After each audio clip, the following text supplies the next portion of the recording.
नमस्कार, माझ्या अंजलीज किचनमध्ये तुमचं स्वागत आहे। आज आपण बघणार आहोत कंदमूळ, ज्याला काटीकणगं म्हणतात, त्याची आज मी भाजी तुम्हाला दाखवणार आहे।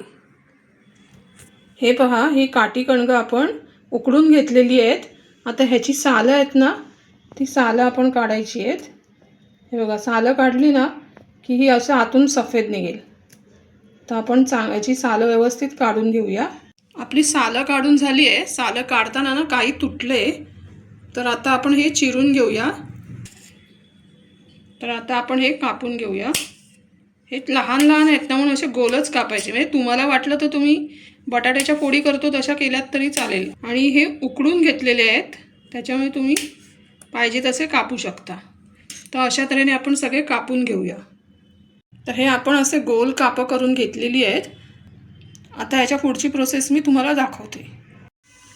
आता इथे मी या भाजीत घालण्यासाठी हे बघा, हे आलं लसूण आणि मिरची घेतलेली आहे ठेचून। 2 लसणीच्या पाकळ्या फोडणीला, कोथिंबीर, खोबरं ओलं खिसून घेतलंय, कांदा, टोमॅटो। तसेच याबरोबर मी मसाले सुद्धा घालणार आहे, ते मी भाजी करतानाच दाखवते। तर आता आपण भाजी फोडणीला घालून घेऊया। तर मी राई घेतली आहे थोडीशी। मी राई तेलात थोडीशी टाकली आहे। आता थोडंसं जिरं घालते। हे हिंग घेतलंय थोडं।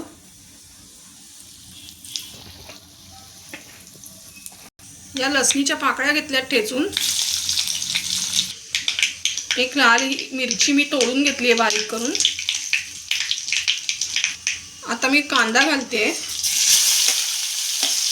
कांदा जरा परतून घेऊया।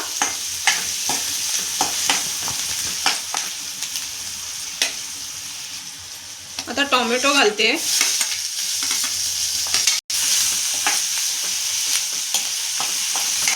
हे चांगलं परतून घेऊया दोन्ही।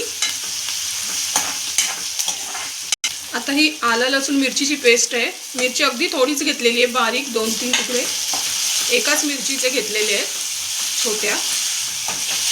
तर हे आपण परतून घेऊया। आता इथे मी हळद घालते।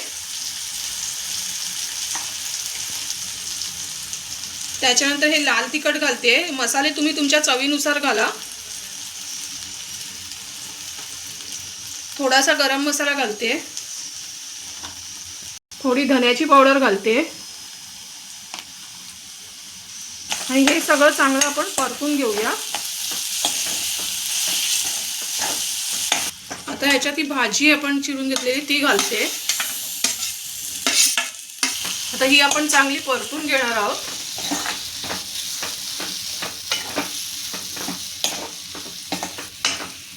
ही काटीकणगं ना खूप मस्त आहेत, गोड आहेत आणि कोवळी आहेत, गावठी आहेत, त्याच्यामुळे छान लागतात ती अशीच खायला। पण काटीकणगं हे कंदमूळ असतं आणि हे पौष्टिक असतं।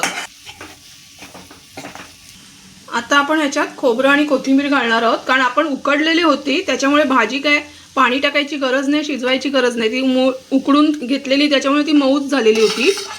तर आता मी त्याच्यात डायरेक्ट खोबरं आणि कोथिंबीर घालते। खूप सोपी पद्धत आहे, उकडायची, सालं काढायची, चिरायची आणि फोडणीला टाकायची, झाली भाजी तयार मस्त। हे बघा, मीठ घालते आता मी। तर मीठ टाकून चांगली परत परतून घ्यायची, म्हणजे भाजीला सगळीकडे मीठ लागलं पाहिजे। तर ही बघा, मी भाजी आता काढून घेतलेली आहे बाउलमध्ये। तर अशा तऱ्हेने मस्त आपली भाजी झालेली आहे। छान असे अख्खे राहिलेत आणि शिजलेली असल्या कारणामुळे जास्त वेळ शिजवायची गरज नाही लागली। परतून काढली आहे मी कांदा टोमॅटोवर तिखट वगैरे घालून। तर तुम्ही नक्की अशा रीतीने करून बघा भाजी, तुम्हाला नक्की आवडेल। ही थोडीशी कोथिंबीर मी पसरते याच्यावर।